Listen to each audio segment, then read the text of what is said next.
Breaking news చూస్తున్నాం. Mangalagiri Janasena party ఆఫీసులోకి ఆగంతకుడు చొరబడి హంగామా చేశాడు.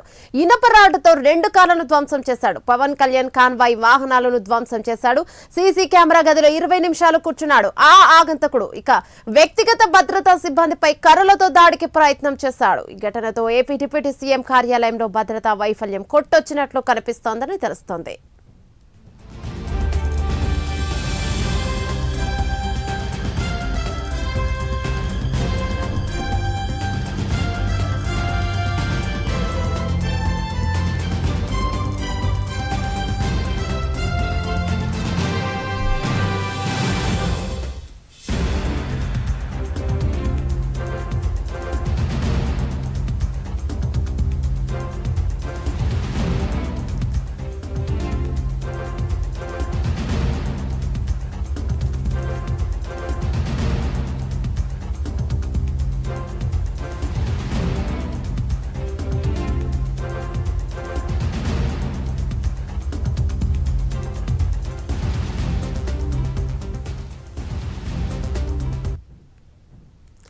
మంగళగిరి జనసేన పార్టీ ఆఫీసులోకి ఆగంతకుడు చొరబడి హంగామా చేశాడు. ఇనపరాడుతో 2 కార్లను ధ్వంసం చేశాడు.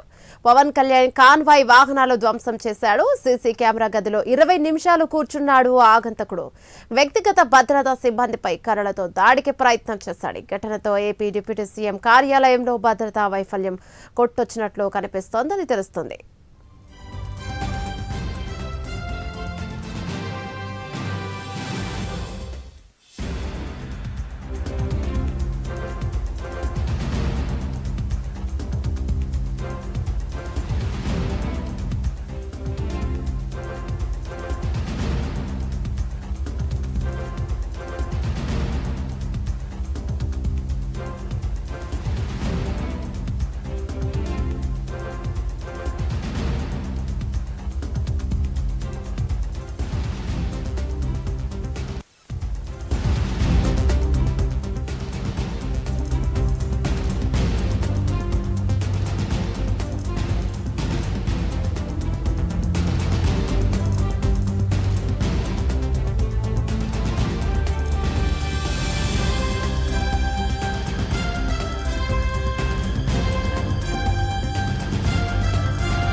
మంగళగిరి జనసేన పార్టీ ఆఫీసులోకి ఆగంతకుడు చొరబడి హంగామాను చేశాడు. ఇనపరాడుతో 2 కార్లను ధ్వంసం చేశాడు.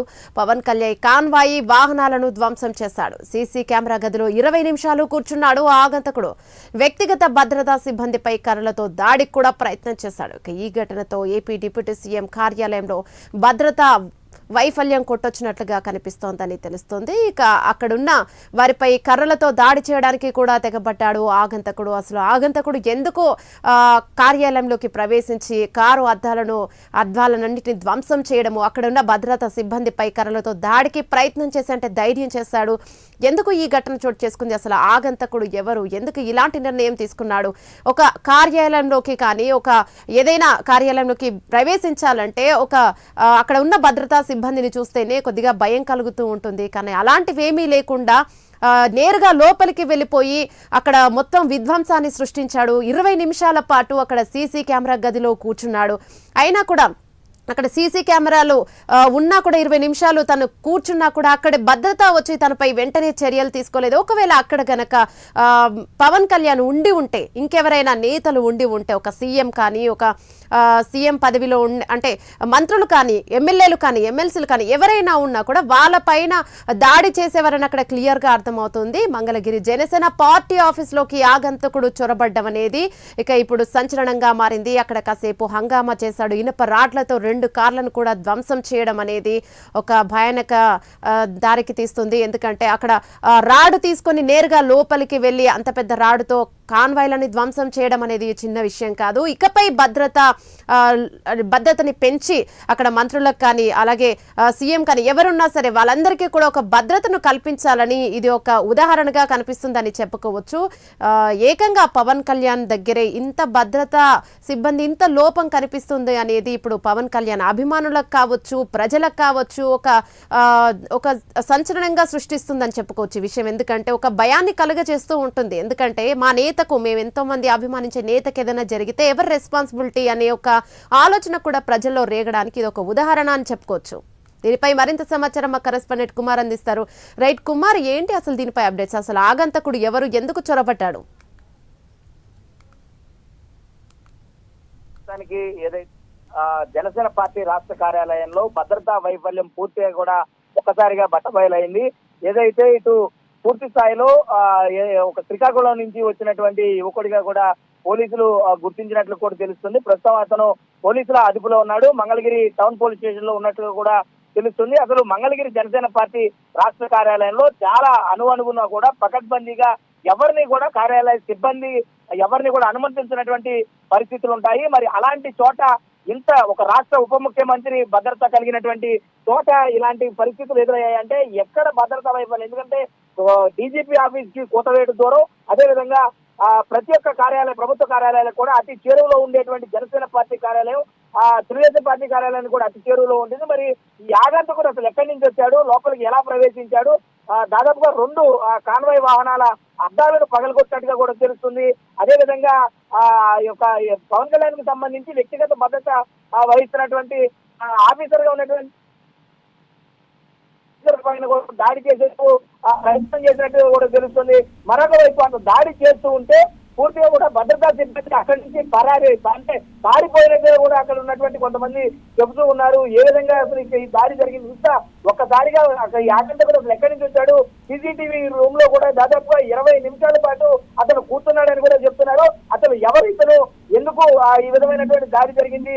ఎవరైనా ప్రత్యేకంగా ఇతను పంపించేటువంటి ప్రయత్నం చేశారా, లేదంటే ఎవరు ఈ ఆగంతకుడు అనేటువంటి దానిపైన కూడా ఇప్పుడు ప్రస్తుతం ఇది ఒక పెద్ద చర్చనీయాంశంగా మారింది. ఈ యొక్క రాష్ట్ర ఉప ముఖ్యమంత్రి భద్రతగా ఈ విధమైనటువంటి కరువు ఏర్పడిందంటే ఏ విధంగా అసలు ఈ రాష్ట్రంలో ఉన్నటువంటి శాంతి భద్రతలు కాపాడాల్సినటువంటి బాధ్యత అందరికీ కూడా. ఎందుకంటే ఉప ముఖ్యమంత్రి పవన్ కళ్యాణ్ అంటే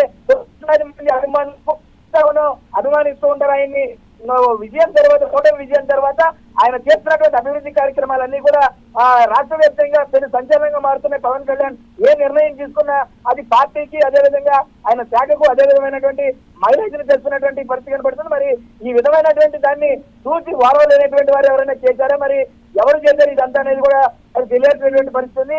మరి కాసేపట్లో పూర్తి వివరాలు అయితే తెలిసే అవకాశం అయితే కనబడుతుందని చెప్పుకోవచ్చు. యమున. రైట్ రాజ్ కుమార్, ఒకవేళ గనక అంటే ఆ చుట్టుపక్కల ఉన్న ప్రజలు కానీ అసలు అతను అక్కడ రాడిని ఎక్కడి నుంచి తీసుకొచ్చాడు, బయట నుంచి తీసుకొచ్చాడా, అక్కడే ఉందా, ముందే ప్లాన్ చేసుకున్న అడవి ఏమైనా కనిపించిందా? అంటే అతన్ని చూస్తే ఉద్రేకభరితంగా ఏమైనా కనిపించాడా? ఆఫీస్ కార్యాలయం లోపలికి వెళ్లే ముందు ఏమైనా పక్కా ప్లాన్ ఉందా? అతని వెనుక ఎవరైనా ఉన్నారా? ఇలాంటివి ఏమన్నా సమాచారం రాబట్టడం జరుగుతుందా అక్కడి నుంచి? అంటే ముఖ్యంగా ఇతను ఒక ఆటోలో ఆ కార్యాలయం వద్దకు చేరుకున్నట్లు కూడా కొంతమంది చెప్తున్నారు. ఆటోలో నుంచి చేరుకున్నట్టు వెంటనే అసలు లోపలికి ప్రవేశించడానికి ఎవరు అనుమతించారు? సాధారణంగా డిప్యూటీ సీఎం కార్యాలయంలోకి ఏ ప్రతినిధి వచ్చినా కూడా చాలా కూలంకషగా పరిశీలించి అక్కడ లోపల పవన్ కళ్యాణ్ లేదంటే మిగిలినటువంటి సిబ్బంది కావచ్చు, లేదంటే పార్టీకి సంబంధించినటువంటి ఎవరైనా కలవాలంటే చాలా ఆంక్షలు కూడా ఉంటాయి. మరి అలాంటి ఆంక్షలు ఉండేటువంటి ప్రదేశంలోకి అసలు లోపల ఎలా ప్రవేశించాడు? అక్కడ ఉన్నటువంటి స్థానికులు ఎవరైనా సహకరించారా, లేదంటే ఎవరైనా అక్కడ లేనటువంటి సమయాన్ని చూసుకుని అదనుగా వెళ్ళాడా? ఇలాంటి సమస్యలు చాలా ఉత్పన్నం అవుతూ ఉన్నాయి. ఇలాంటి ప్రశ్నలు మరి ఏ విధంగా ఇతను లోపలికి అనుమతించారు? అసలు అతను కర్రను తీసుకుని లోపలికి వస్తుంటే ఎవరు అడ్డుకునేటువంటి ప్రయత్నం ఎందుకు చేయలేదు? అసలు అక్కడ కార్లు 2 ధ్వంసం చేస్తుంటే ఎవరు ఎందుకు అతన్ని ఆపేటువంటి ప్రయత్నం చేయలేదు? సీసీటీవీ రూమ్ లో 20 నిమిషాలు కూర్చుంటే అతను ఎందుకు అతను బయటకు తీసుకురాలేకపోయారు? దాదాపు అర్ధ గంట సేపు ఎందుకు లేకపోయారు? దీనిపైన ఇది చాలా పెద్ద అంశంగానే చూడాలి. ఎందుకంటే ఒక రాష్ట్ర ఉప ముఖ్యమంత్రికి సంబంధించినటువంటి భద్రత కార్యాలయంలోనే ఈ విధమైనటువంటి పరిస్థితులు ఉన్నాయంటే దీన్ని ప్రతి ఒక్కరు కూడా ఖండిస్తూ ఉంటారు. సాధారణంగా ఇది ఇంటెలిజెన్స్ కి సంబంధించినటువంటి విభాగంలో ఉన్నటువంటి వారు కావచ్చు, సాధారణమైనటువంటి పోలీసులు కూడా చాలా పకడ్బందీగా ఉంటారు. మరి ఇలాంటి చోట్ల ఈ విధంగా జరగడం అనేది చాలా దురదృష్టకరం అని చెప్తూ ఉన్నారు అక్కడ ఉన్నటువంటి స్థానికులంతా. మరి ఏ విధంగా దీన్ని చూస్తారని కూడా చూడాల్సిన అవసరం ఉందని చెప్పుకోవచ్చు. Right, thank you Raj Kumar.